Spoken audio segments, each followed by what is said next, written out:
Hello, Gemini. Welcome to Dove and Serpent Tarot. My name is Paul. If Gemini is your sun, moon, or rising sign, this is your reading. Please hit the like button, leave a comment. Consider subscribing to the channel, especially if this reading resonates with you.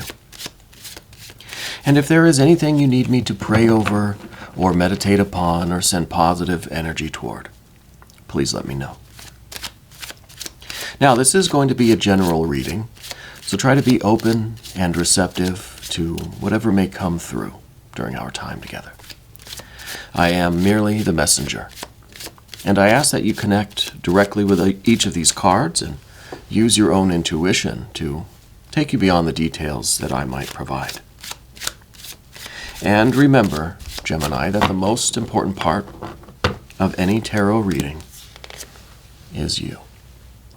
And there's a Five of Wands. Very strong, very confident energy.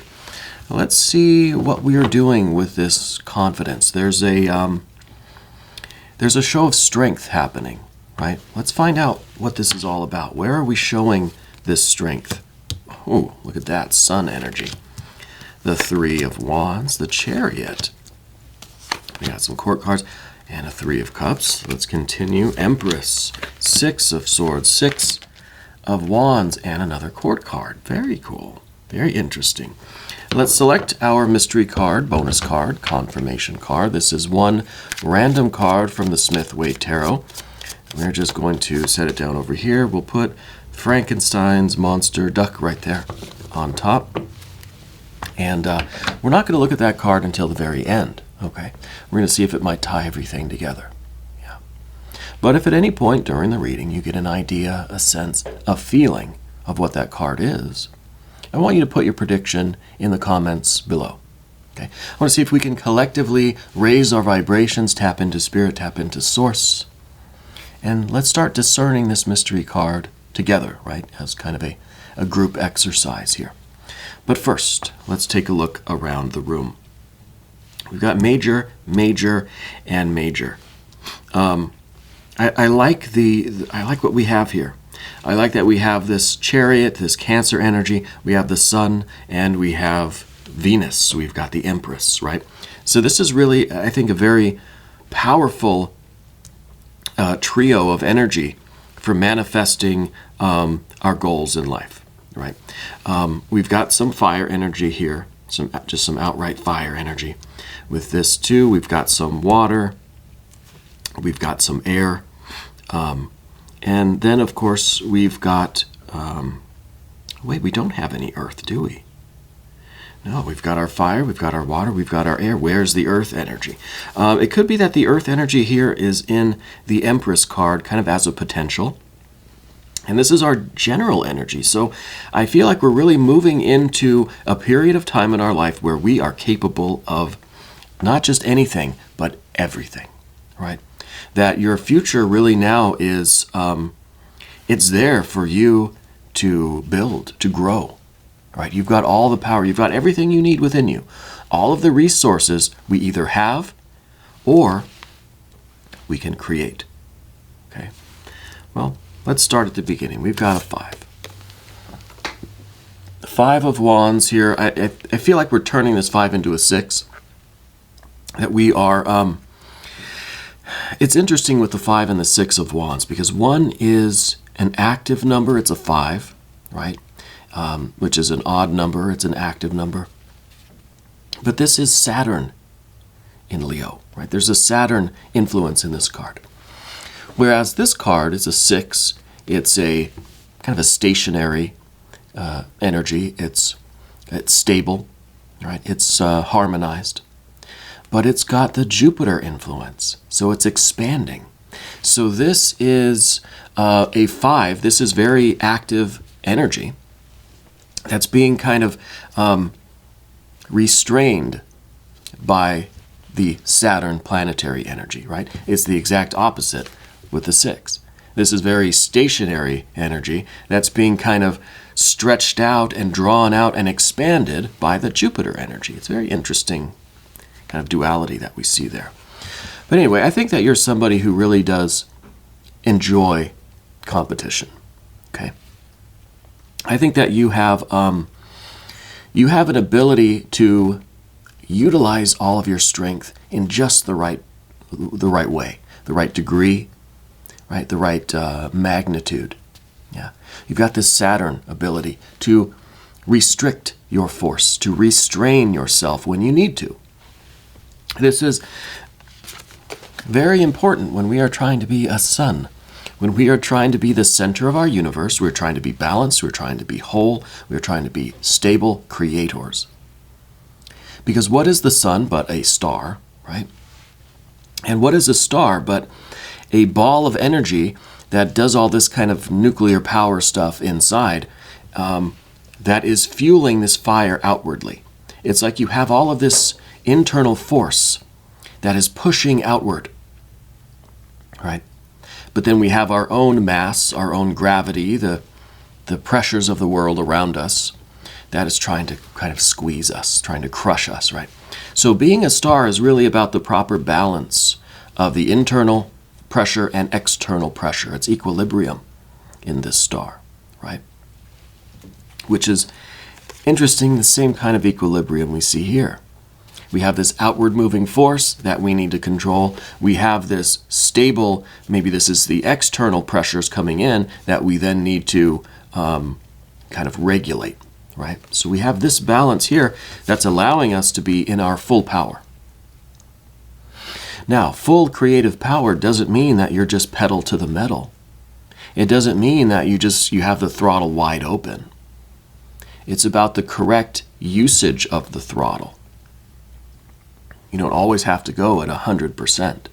We know when to pull back. We know how to restrain our creative energy. Sometimes the greatest show of force and strength is to not show it, or to show that we have control over it, right? It may be easy in some cases just to go completely berserk and wild and let all of our force out. But what really is the mark of character, we'll get to character in a minute with the Three of Wands underneath, is the ability to control ourselves. And I think that's very important for you to right now, is to realize how much control you have or need over your own fiery energy. Now, this could be our fiery emotions. It could be anything that's kind of pushing outward from us. Okay? I think we need to learn the equilibrium here, because we are trying to maximize our potential and create our best life, right? That's kind of what the game's all about, is pursuing our goals, right? We want to harmonize our life. We want to stabilize our situation.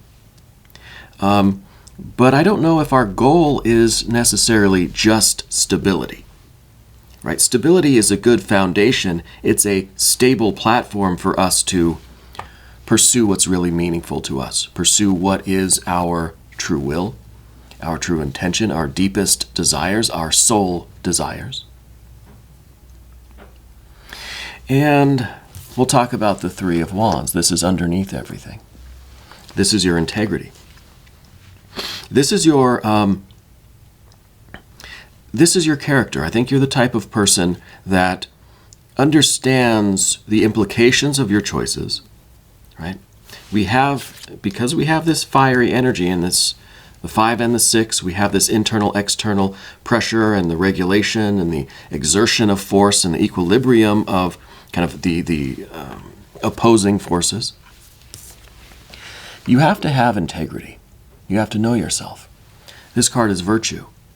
And this is the position of what's within you, right? It's an important part of your character. This is many things, but primarily this is your ability to take an impulse, an inspiration, a will, idea, and split it into 3 parts. Because see, the Three of Wands is really an Ace of Wands. I don't know if you knew that. It's really the same thing. It's the Ace of Wands that's been expanded. We've kind of we've blown it up into 3 pieces so we can look at it.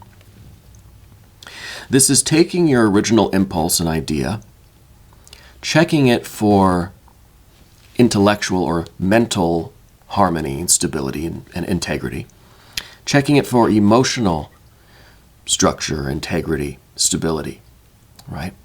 Because we want our decision, whatever we're doing with our life right now, we want to make sure that our next move, every next move,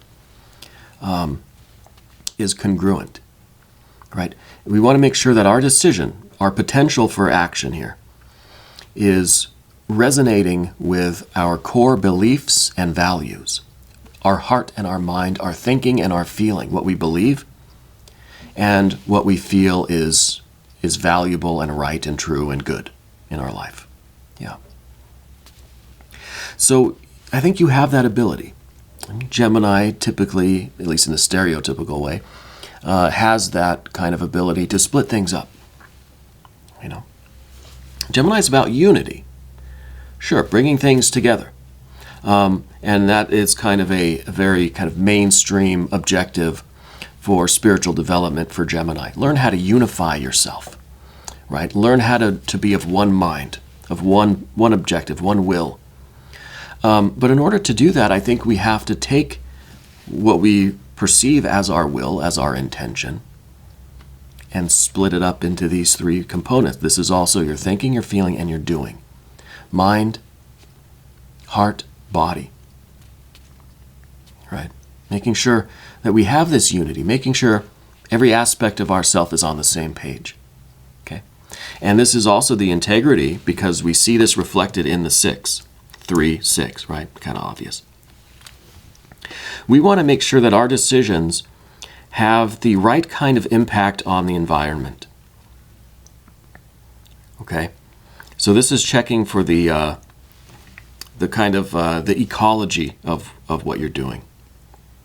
Is your decision going to have a positive or negative impact on the people around you, the energy of the world, right? And just on different aspects of your own life as well. So if you're making a change in one area of your life, how is that going to impact the other areas of your life? If you make a professional change, how is that going to affect your personal life? And vice versa, and different configurations. In the recent past, we see the Chariot card. To me, the Chariot card is all about boundaries, right? It's kind of related to the home. It's related to the fencing in of what I consider to be my domain. Okay? And I wonder if you're trying to get out of this fence. If you're trying to venture a little bit outside of your comfort zone. If you're making some plans, you're entertaining some ideas to do something completely out of the box. Right? When I see this, the Chariot card, I kind of think of a box. You know, this is somebody who is usually very adamantly defending their box, right? Knows every inch of their box, but just will not go outside of that box. You know, this is a very secure, I like to stay on my property. I have my fences. I have everything I need right here at home. I have no need to go beyond the borders, the boundaries, right? I feel like you are venturing outside of that, or you're considering it, okay? And this could be really manifesting as different things, moving into a different career, shifting focus in school, shifting the path of your kind of personal life, your family life, shifting your spiritual path. Could be literally moving, right, somewhere kind of outside of your familiar area. Could be a lot of these things. All right.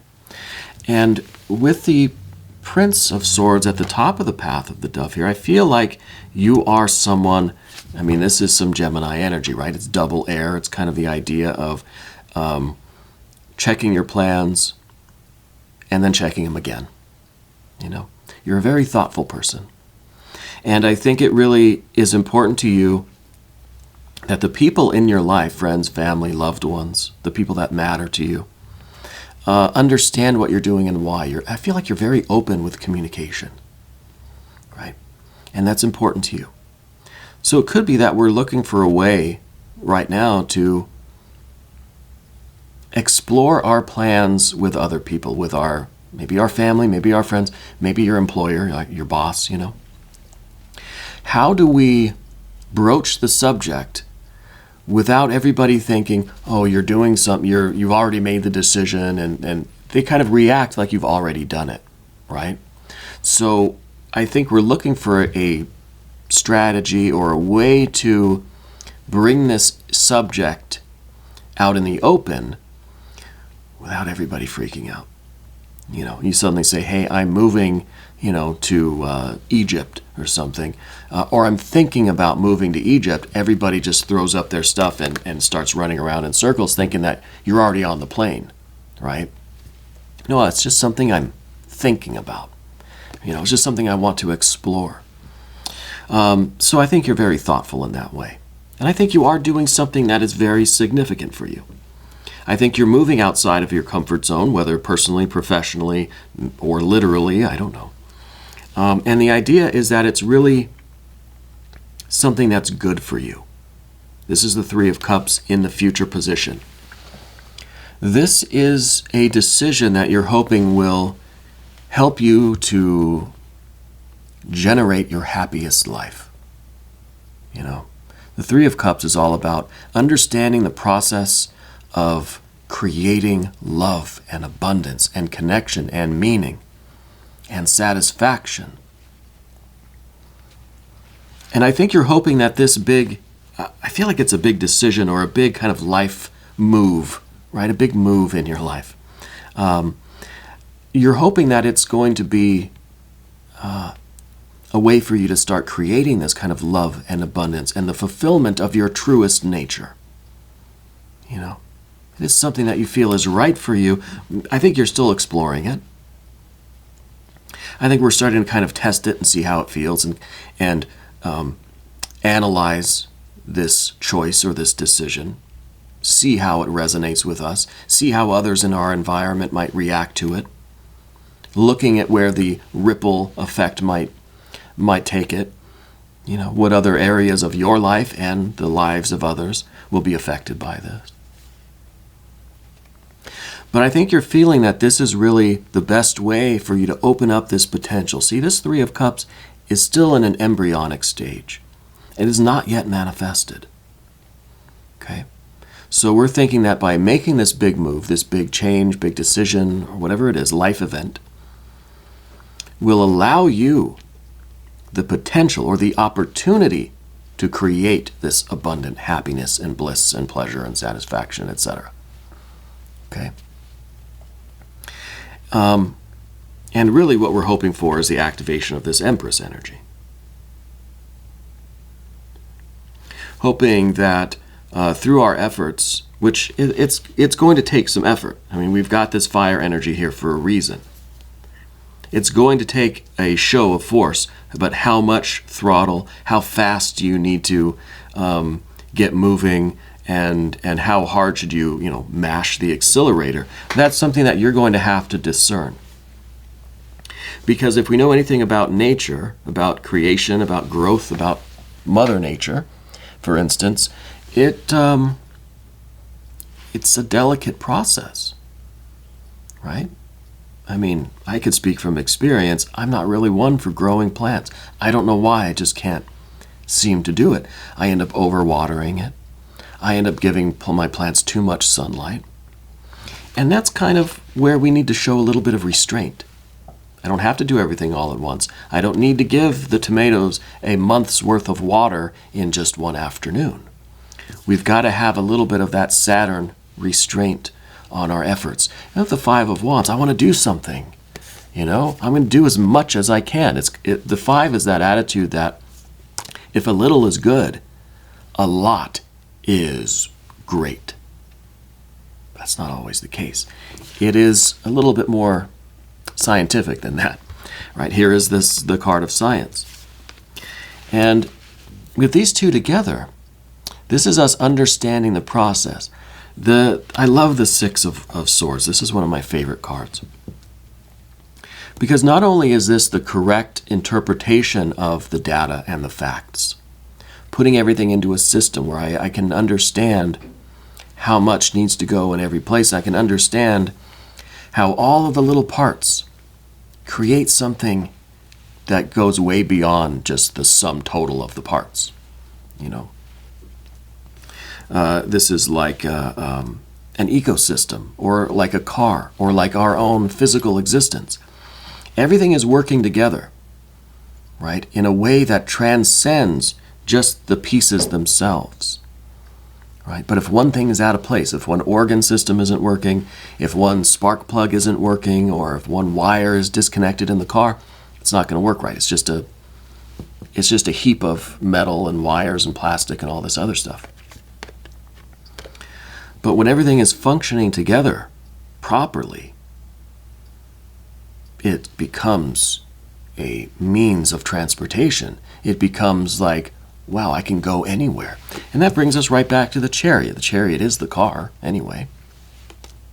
So this is you, I think, understanding how everything in your life, every decision that you have to make, all of the data, all of the facts, all of the investigation, all of the knowledge that you have, needs to all work together if you're going to get outside of this box and really soar, really transcend where you are right now.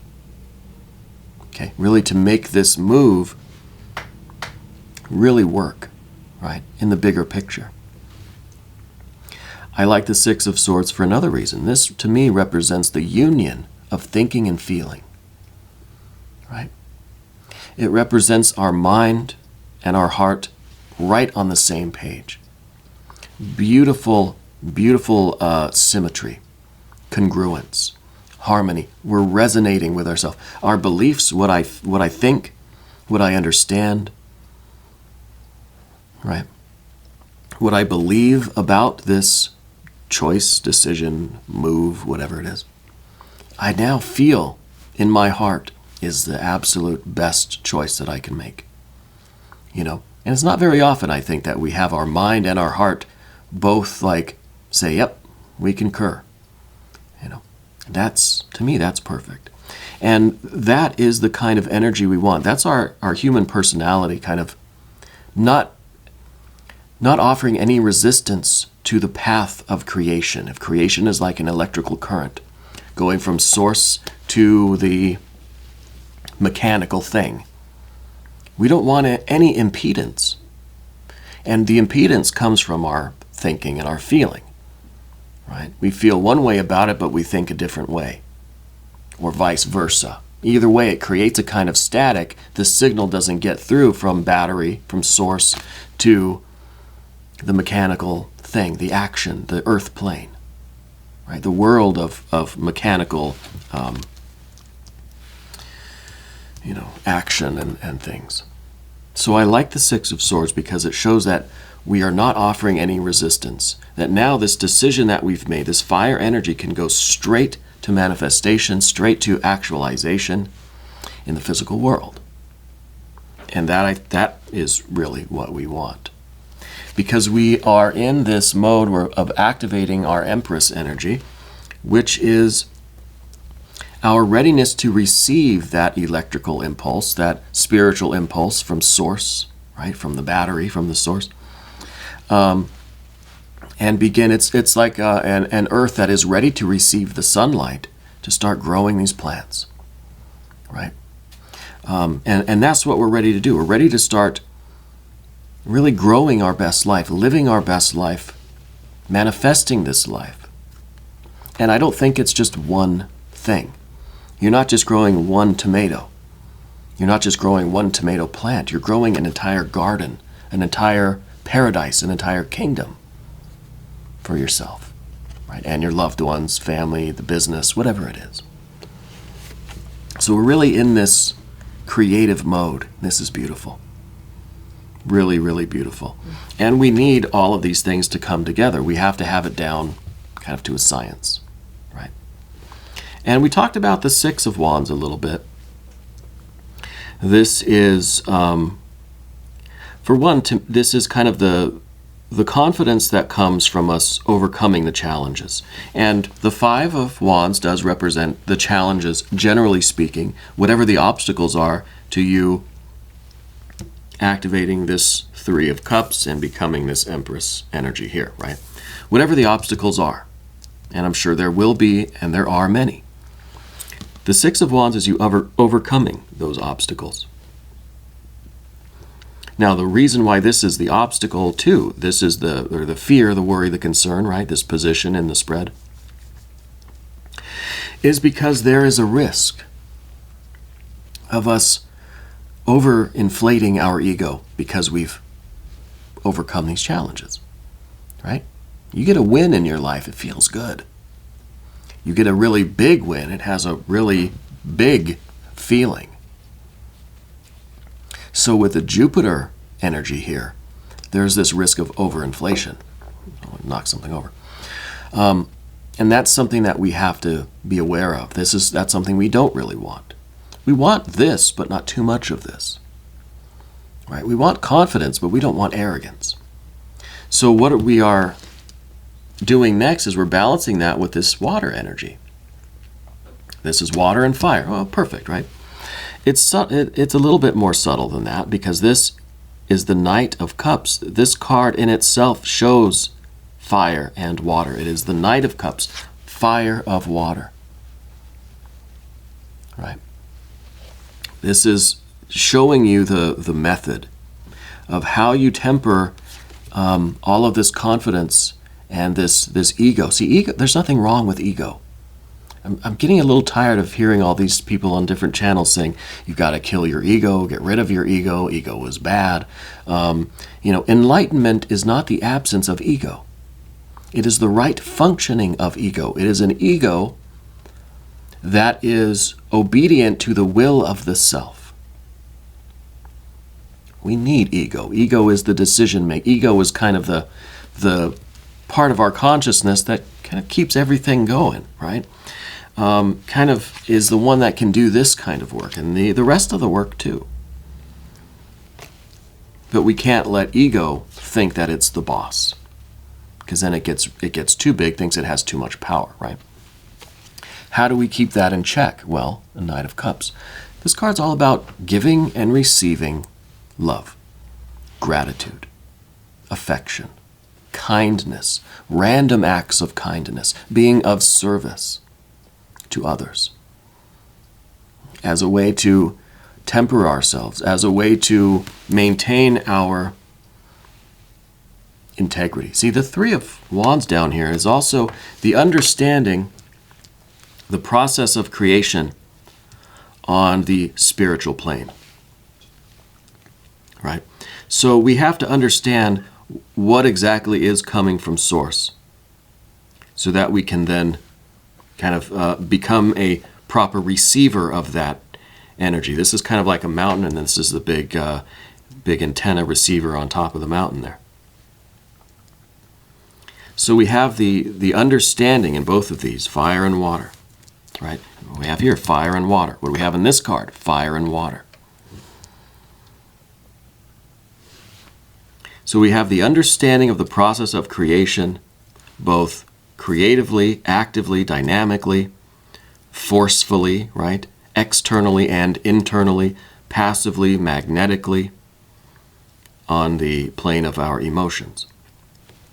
And that kind of understanding is expressed through love and kindness and generosity. Again, with the Knight of Cups, this is really allowing yourself to give love, kindness, affection, and also to receive graciously. Right? It's a very humbling kind of energy here, to be of service. Right? No matter how great your achievements are, your successes, let's humble ourselves by being of service, right? By being kind to people. I love this card. I love this card. Let's look at the mystery card. How about it? I'm curious about this one. Whoops, knocked over our Frankenstein monster duck there. We still need a name for Frankenstein monster duck.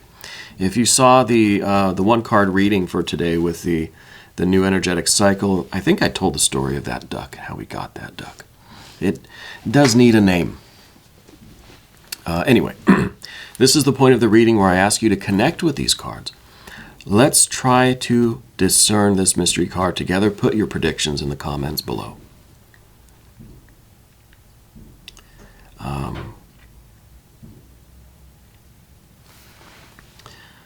right, I think I know what it's going to be.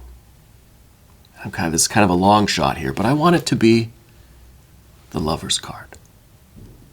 Because for a couple of reasons. One, the Lover's card is the patron card for Gemini. It rules your sign. It is your power card. I get to ring the bell. But also because it shows the unification. We've kind of dismantled everything here. Now we have to put it back together in that kind of alchemical wedding. And it's also a symbol of you, I think, uniting with this purpose. Whatever this quest is that you're setting out on, and I get that really with this Chariot card, that you're thinking about kind of leaving home and going on this adventure, this quest. I think the Lover's card would show that it is the right choice. Okay, but don't hate me if I'm wrong, okay? I don't want to close I kind of don't want to look.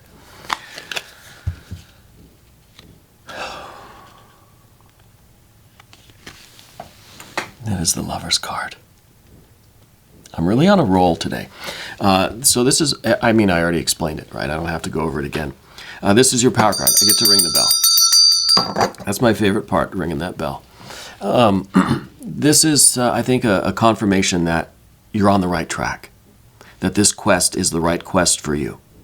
That you will find your Holy Grail, right? Remember, the Holy Grail it's a single vessel, right? This is the Three of Cups, but just like the Three of Wands, it's really an Ace of Cups. This is the Holy Grail that we've now kind of dismantled to look at, to analyze in your Gemini way. Now it's time to put it back together and go get it. Go get it. And we're going to go get the extended reading. If you want to stick around, Gemini, and I hope you will, click on the link up there in the corner. That'll give you access to every extended reading, not just for Gemini, but for all signs. Okay? New readings for Gemini every Tuesday and Friday. 6 a.m. sharp, right? Chicago time. Gemini, I want you to know that you're the most important part of Dove and Serpent Tarot. I thank you, and I love you, and we are all in this together.